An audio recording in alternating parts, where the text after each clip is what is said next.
ఓ అవ్వ తాత, మీ పింఛను కోసం ఈ నెల మీరు ఎండలో నడుచుకుంటూ వెళ్లి తెప్పుల పడ్డానికి కారణం ఎవరో తెలుసా? అతనెవరో కాదు, నారా చంద్రబాబు నాయుడే. ఎప్పట్లాగే మీ ఊరు వాలంటీరు మీ ఇంటికొచ్చి పింఛను డబ్బులు ఇస్తే మీకు జగనన్న చేసిన మంచి గుర్తొస్తుంది కదా, అందుకని పోయిన నెల మీ ఊరు సచివాలయం వెళ్లేలా చేశాడు.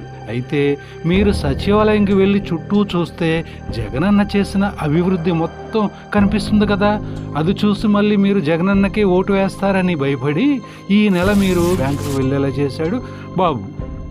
అంటే కేవలం తన రాజకీయ లాభం కోసం మీరందరూ ఇలా ఎండలో వెళ్ళి బ్యాంకుల చుట్టూ తిరిగేలా చేశాడు బాబు.